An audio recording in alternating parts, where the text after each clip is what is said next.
माधव ढगेताईंनी सांगितलं नाही का, रामावरती बोलल्या भरपूर ढगेताई, आणि ते खरं आहे. ढगेताई वगैरे काही खोटं नाही. जर आईला जर काय म्हणतात काय की विडी म्हणजे काय कळत नाही आईला जर कळत नाही म्हणलं तर तुम्हाला एक दिवस सफारी करावंच लागतं. 4 दिवस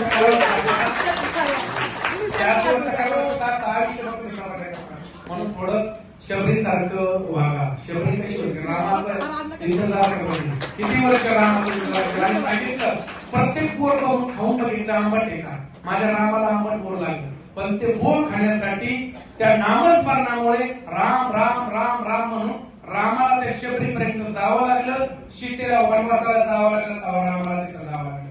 बरोबर, म्हणून जीवनात नामस्मरण महत्वाचं आहे. असो, ढगेताई या ठिकाणी आल्या आणि प्रवचन रामांच्या वरती केलं. ढगेताईंचं मी हार्दिक असं अभिनंदन करतो आणि ढगेताईंनी आशिष सेवा करावी दत्तश्री प्रार्थना करतो. आदेश.